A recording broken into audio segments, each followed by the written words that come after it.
Perusahaan yang besar adalah perusahaan yang tidak selalu mengeksploitasi kebesaran masa lalunya, tetapi perusahaan yang justru selalu berpikir untuk mengembangkan masa depannya.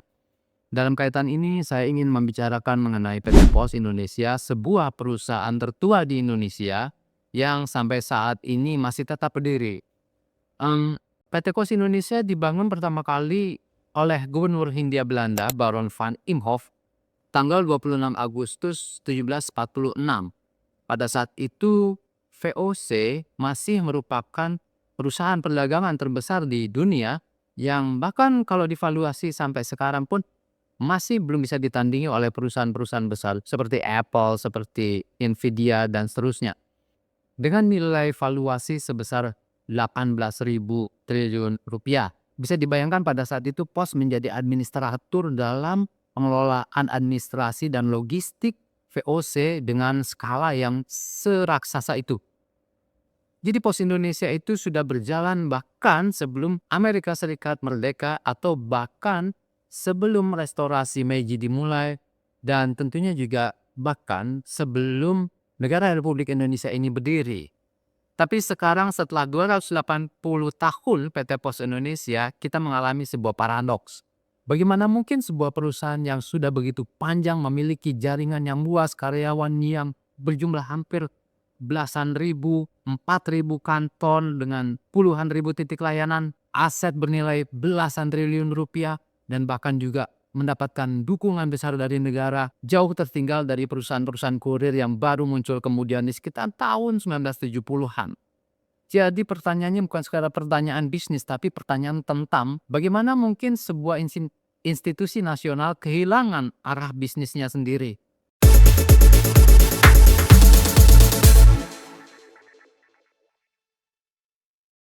Dalam strategi Michael Porter, terdapat satu prinsip yang fundamental banget, yaitu the essence of strategy is choosing what not to do. Artinya memilih yang nggak perlu dilakukan atau yang nggak perlu dikerjakan. Itu semacam pengertian dari fokus terhadap pilihan bisnis. Nah, disinilah kita ngelihat persoalan paling fundamental dari PT Pos Indonesia. Jadi sekarang kita mau bertanya nih, Pos Indonesia itu mau jadi apa? Perusahaan kurir kah, perusahaan logistik kah, perusahaan properti kah, perusahaan keuangan, e-commerce, atau platform digital? Semuanya dikerjakan. Padahal dalam ilmu strategi ini ada satu hal yang menentukan hidup matinya sebuah perusahaan. Coba kita lihat perusahaan-perusahaan yang berhasil ya. Misalnya kita tahu bahwa Amazon adalah memposisikan dirinya sebagai perusahaan atau platform commerce system, atau Apple menempatkan dirinya sebagai integrated technology system, atau DHL yang menempatkan dirinya sebagai global logistic company. Nah, sedangkan PT Pos Indonesia selama 2 dekade terakhir ini dia terus tergeser identitasnya. Dari pos ke kurir, ke logistik, ke fintech, ke properti, platform digital, dan balik lagi ke logistik lagi sekarang ini. Akibatnya apa? Investasinya jadi menyebar, terus fokus bisnisnya menjadi nggak jelas, dan kemudian SDM-nya menjadi tidak fokus.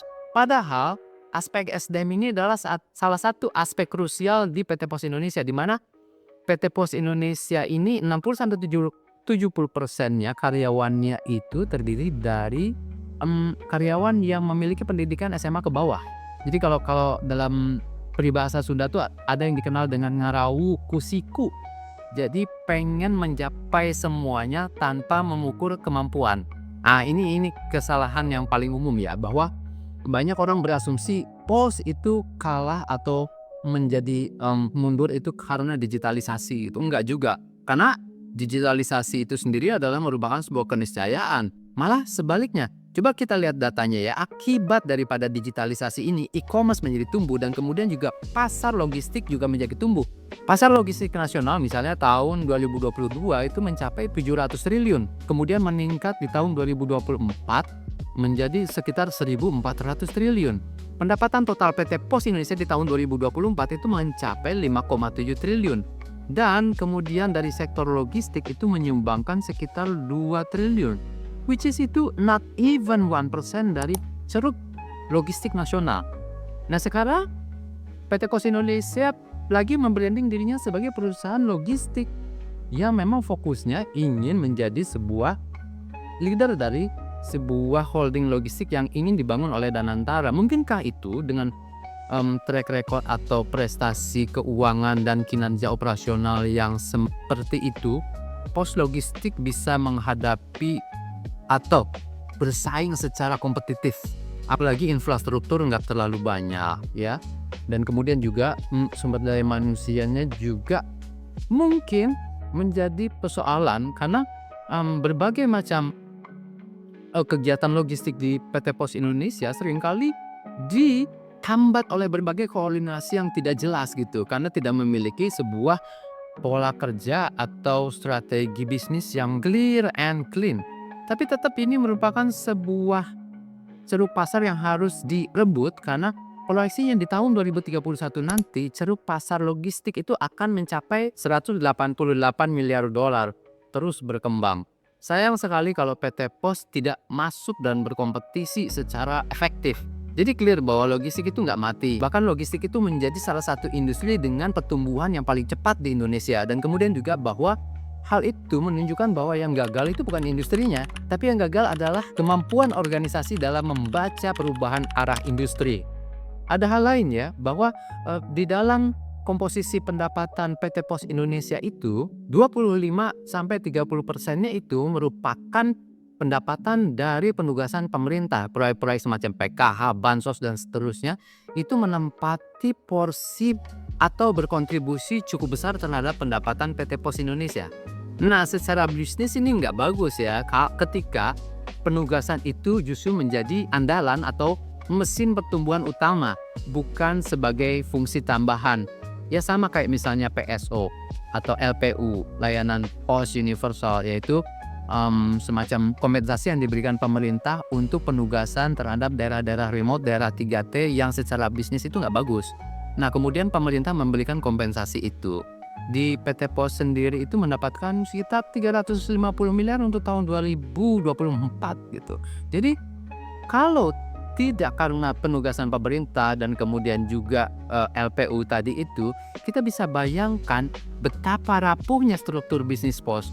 Atau kita bisa analogikan apa bedanya kemudian PT Pos Indonesia ini dengan ASN kalau semuanya itu masih penuh dengan ketergantungan terhadap pemerintah. Jadi PT Pos ini mesti clear dulu ya antara state service enterprise dengan competitive enterprise. Jadi kalau jadi kebiasaan nih, karena PT Pos ini sudah terlalu terbiasa mendapatkan penugasan dari pemerintah dan kemudian menjadi andalan untuk meraih pendapatan, maka kemampuan dia dalam berkompetisi di pasar komersial itu menjadi khawatirnya melemah ya. Kemungkinannya melemah. Mungkin juga karena visi PT Pos itu belum bisa ditawarkan sebagai sebuah konsepsi bisnis yang transformatif dan inovatif, sehingga pemerintah juga tidak menempatkan PT Pos itu sebagai elemen atau infrastruktur strategis bagi negara. Padahal secara teoritis PT Pos itu harusnya bisa berfungsi sebagai 1. Backbone logistik nasional, 2. Backbone e-commerce nasional, 3. Instrumen ketahanan pangan, 4. Instrumen distribusi negara, dan 5. Instrumen kedaulatan wilayah. Nah, untuk e-commerce ini juga PT Pos Indonesia harus berani bilang kepada pemerintah bahwa dengan apa yang dilakukan oleh Shopee misalnya, gimana dia adalah sebuah platform e-commerce tetapi dia juga menjalankan bisnis kurir, seharusnya itu memiliki 2 regulasi yang berbeda karena memiliki 2 aktivitas bisnis yang berbeda. Bagaimana mungkin bisnis bisnis e-commerce menjadi satu entitas dengan bisnis kurir?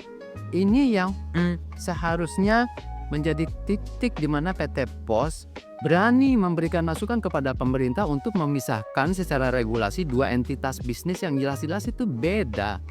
Nah, sekarang kita coba bandingkan ya, misalnya Japan Post Group sekarang berkembang menjadi raksasa logistik, perbankan dan asuransi sekaligus.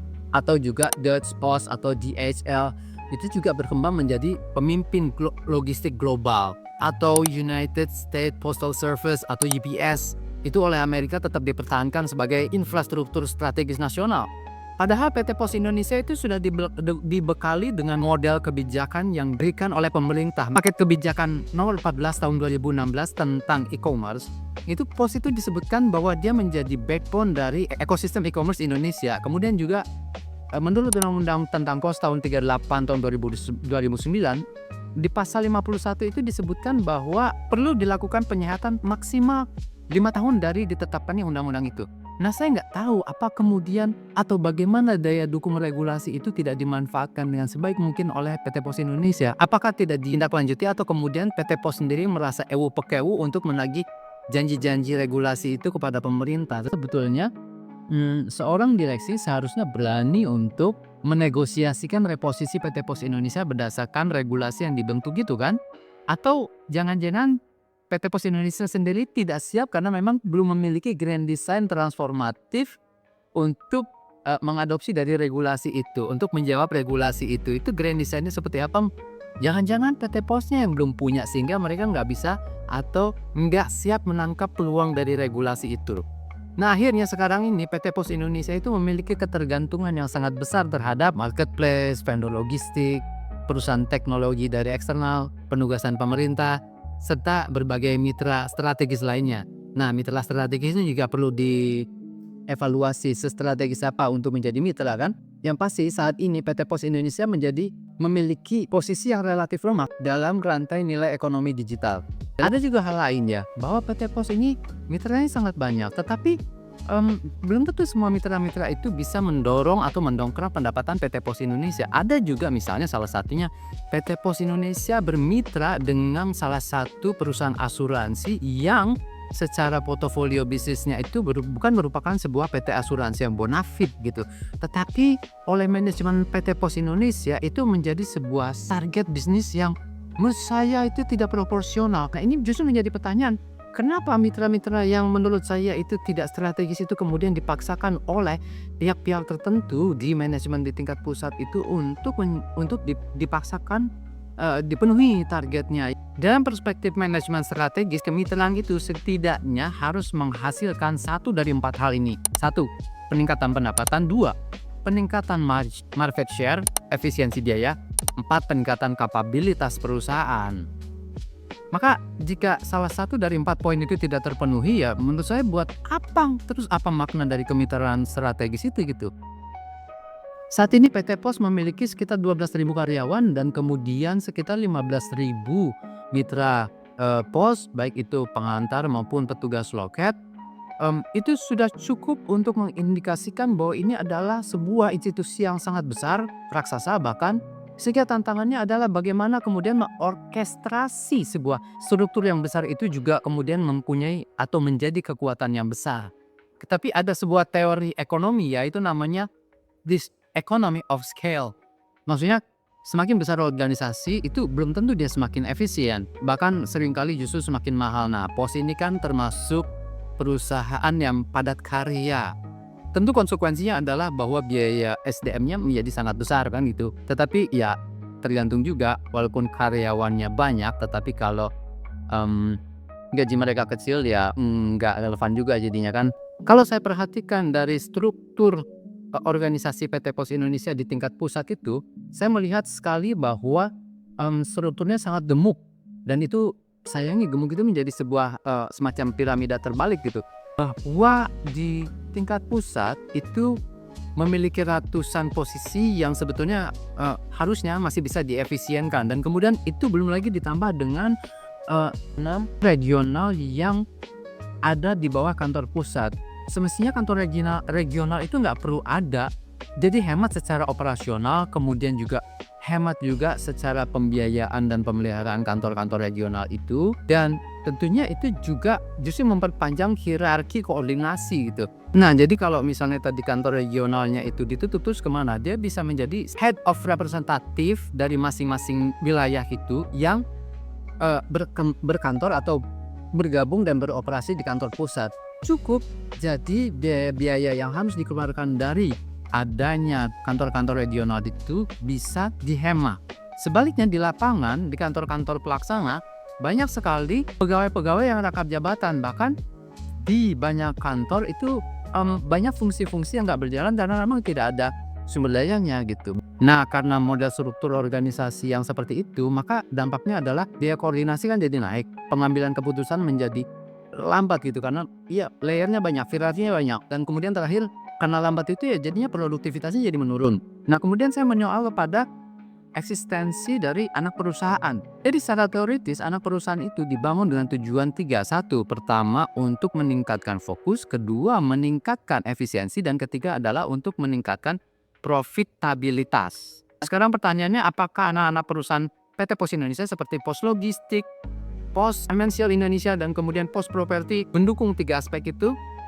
Fokus mungkin iya, tapi efisien enggak, profitabilitas juga enggak gitu. Untuk pos logistik misalnya, itu bisa tercermin dari serapan kue pasar logistik yang mampu mereka serap.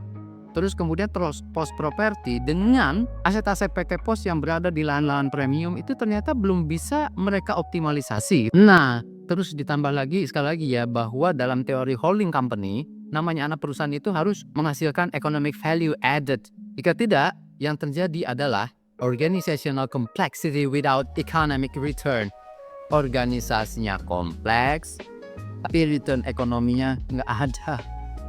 Nah, malah parahnya jangan-jangan jadi benalu perusahaan induknya gitu. Nah, itu kan lebih berbahaya gitu. Nah, terus sekarang PT Pos Indonesia katanya mau menjadi leader dari sebuah holding logistik yang dimergerkan dari beberapa 7, dan kemudian step keduanya nanti menjadi 9 perusahaan-perusahaan logistik dari entitas logistik dari gabungan perusahaan logistik yang ada di lingkungan BUMN. Dalam pemahaman saya, merger itu harusnya itu menjadi semacam upaya yang sinergis dan juga komplementer antara matra-matra logistik yang dibutuhkan di sebuah holding logistik nasional. Misalnya harus ada unsur udaranya, unsur lautnya, unsur daratnya, dan kemudian unsur armada transportasi konvensionalnya. Ini kereta api nggak gabung, kemudian perusahaan penerbangan nggak ada yang gabung. Yang tergabung adalah perusahaan regulator di pelabuhan yang tidak memiliki loket dan juga tidak memiliki armada sendiri. Dan kebanyakan perusahaan itu justru hanya menyerap dari aktivitas bisnis yang ada di internal perusahaan mereka masing-masing aja gitu. Jadi untuk ekspansi itu agak susah gitu. Dan hitungan saya, tapi mudah-mudahan saya keliru gitu. Nah, bagaimana mungkin kemudian penggabungan dari anak cucu, bahkan dari anak cucu perusahaan-perusahaan BUMN itu bisa bertransformasi menjadi perusahaan logistik berskala raksasa gitu. Apalagi mereka secara kinerja keuangan dan kinerja operasional juga masih belum menunjukkan sebuah perusahaan top atau perusahaan leader dalam bidang logistik gitu. Jadi sekali lagi bahwa merger itu seharusnya itu kayak Avenger tuh. Ada unsur api, udara, laut, tanah, semuanya itu. Tapi kalau misalnya tidak memiliki diferensiasi dari atau spesialisasi dari masing-masing BUMN logistik itu, maka sinergi dalam bentuk apa yang akan bisa diharapkan? Saya khawatir aja bahwa kemudian nanti ketika PT Danantara memberikan penyertaan modal kepada PT Pos Indonesia, dalam hal ini PT Pos Logistik Indonesia, tanpa skema transformasi yang benar, maka itu nanti hanya akan berhenti menjadi sekedar penguasaan saham mayoritas dari PT Pos Logistik untuk menjadi leading atau leader dari merger itu gitu. Kan sayang tuh gitu. Jadi kalau saya sih punya skema sih yang agak berbeda ya. Harusnya sudah bermain pada tataran yang lebih mengutamakan efisiensi, terutama dari sisi teknologi. Tapi part itu nanti akan saya jelaskan lebih lanjut. Nah, kemudian PT Pos Indonesia di era direksi yang sebelumnya itu menyebutkan sekitar 7 pilar transformasi gitu ya, dan menurut saya semuanya gagal gitu. Poinnya transformasi itu harus berbasis customer oriented gitu. Nah, sayangnya pemahaman customer oriented ini masih dimaknai sebagai banner, seminar, dan presentasi aja. Padahal customer oriented ini dia harus terukur secara konkret. Misalnya waktu tunggu, kualitas pelayanan loket, kualitas sortir, waktu tempuh antaran, dan customer complaint handling. Itu harus terukur semuanya itu. Ketika ada yang komplain, ya harus jelas kapan dan timeline penyelesaiannya seperti apa gitu. Pokoknya intinya transformasi sebuah perusahaan itu semuanya tuh sekarang harus berbasis pada, apalagi di jasa layanan ya, harus berbasis kepada keinginan pelanggan untuk menciptakan kepuasan pelanggan. Maka kalau pelanggan masih mengalami keterlambatan, packing yang nggak optimal, komplain yang berbelit-belit, variasi kualitas layanan antar kantor yang berbeda-beda, itu artinya customer oriented belum menjadi budaya organisasi. Memang transformasi itu harus berbasis digital dan secara keseluruhan itu harus berbasis kepada teknologi. Tapi itu bukan artinya sekedar membuat aplikasi, membuat logo atau membuat dashboard gitu. Tapi outcome-nya itu harus jelas, yaitu bagaimana semaksimal mungkin bisa menghilangkan hambatan operasional. Misalnya ya, pertama nih trackingnya tuh benar-benar real time.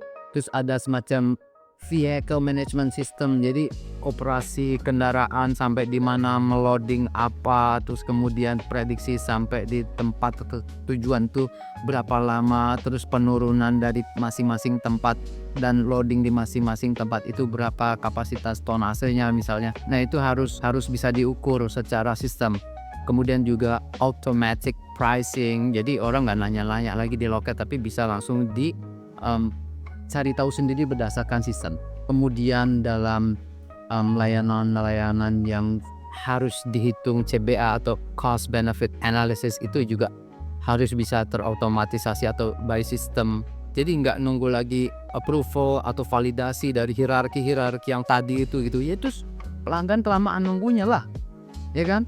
Nah, terus lagi masih membutuhkan AI dispatching, dan terakhir predictive demand forecasting. Jadi kita udah punya database tentang kecenderungan perilaku dan tren pasar sehingga kita bisa memproyeksikan perubahan-perubahan apa atau inovasi-inovasi apa yang kita butuhkan di masa yang akan datang. Nah, behavior analysis ini yang kayaknya PT Pos belum punya atau mungkin bahkan nggak kepikiran gitu. Faktor lainnya adalah kegagalan kepemimpinan. Ya, pada akhirnya semua persoalan di atas yang saya sebutkan tadi itu bermuara pada satu hal, kepemimpinan. Di PT Pos selama hampir dua dekade terakhir ini kita kehilangan sosok-sosok pemimpin yang transformatif ya, dan bahkan banyak melakukan kebijakan-kebijakan yang blunder. Kebijakan-kebijakan yang tidak berdasarkan sebuah analisa bisnis yang matang dan terburu-buru, dan sama sekali tidak merupakan sebuah kebijakan yang lahir dari pertimbangan bisnis. Misalnya dulu PT Pos itu memiliki saham dari sebuah bank yang namanya Bank Mantap gitu. Itu PT Pos itu tidak mengeluarkan uang karena sahamnya itu dikonversi dengan jumlah loket dan kemudian layanan loket itu sendiri. Tapi pada akhirnya dijual. Terus kemudian pada saat gempa Lombok tahun 2018, tiba-tiba ada kebijakan ugal-ugalan untuk membuka bantuan kiriman gempa pos Lombok, sehingga kemudian pada saat itu hari itu menumpuk bantuan gempa Lombok itu sampai 5-7 tronton datang kepada kantor-kantor yang ada di Lombok. Tidak dipastikan bahwa program itu menimbulkan kerugian perusahaan yang cukup besar, dan saya pastikan itu bukan kerugian bisnis ya, karena itu tidak didasarkan pada sebuah kajian bisnis apapun, tapi itu betul-betul insidental gitu. Nah, diperparah lagi dengan PT Pos membuka donasi gempa Lombok. Nah, itu atas dasar apa? Karena PT Pos itu bukan sebuah yayasan yang bergerak di bidang donasi, dan kemudian juga apakah ada izinnya. Dan kemudian juga penyaluran donasi itu juga tertunda cukup lama, 1-2 tahun kemudian gitu, ada pemendapan mungkin. Nah, itu juga merupakan sebuah kesalahan yang berpotensi pelanggaran hukum sih menurut saya gitu ya.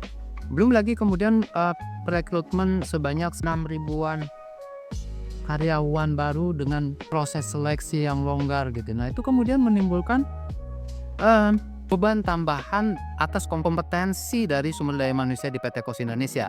Begitu juga di kepemimpinan berikutnya, PT Pos meraih berbagai macam gelar-gelar penghargaan, dan juga termasuk gelar-gelar penghargaan atau award-award yang diberikan kepada direktur utamanya secara pribadi. Kalau indikator utamanya adalah laporan keuangan misalnya, itu juga patut untuk dibedah lagi tuh. Apakah laporan keuangan itu tidak menyisakan beberapa pertanyaan penting, misalnya apakah laba yang dihasilkan itu tidak merupakan kombinasi dari satu, revaluasi aset, piutang yang sudah diakui sebagai pendapatan, atau biaya-biaya di UPT-UPT yang belum diakui di dalam sistem akuntansi pusat. Ya memang sulit sih melakukan transformasi di tengah segala macam persoalan-persoalan yang sudah akut begitu ya. Tapi kan kita bisa melihat success story beberapa BUMN yang sukses melakukan transformasi, misalnya PT KAI pada eranya Ignatius Jonan, atau PT MRT yang berhasil membangun budaya transportasi baru di publik, atau ya Transjakarta itu juga termasuk sukses melakukan reformasi layanan. Nah, mereka itu memiliki pemimpin yang mau memaksa organisasinya itu berubah, which is mereka itu memiliki pemimpin yang punya nyali gitu. Jadi kalau pemimpinnya berani, tentu dia nggak akan melihat ekses kebijakan itu berdampak kepada kepentingan dia pribadi atau enggak gitu, tetapi lebih kepada prestasi membangun sebuah bagan BUMN yang sehat. Nah, jadi kita sudah sampai pada kesimpulan ya, bahwa kantor pos itu nggak kekurangan kantor, pegawai, aset, sejarah, bahkan legitimasi dari negara. Yang belum ada itu adalah grand design mau jadi apa PT Pos Indonesia di abad 21 sekarang ini. Karena perusahaan itu nggak pernah gagal kalau yang dia bicarakan terus-terusan masa lalu aja. Ya karena imajinasi tentang romantisme sejarah itu kan selalu bikin happy gitu kan. Tapi poinnya adalah perusahaan itu hanya gagal ketika dia tidak mau berpikir dan membangun tentang masa depannya.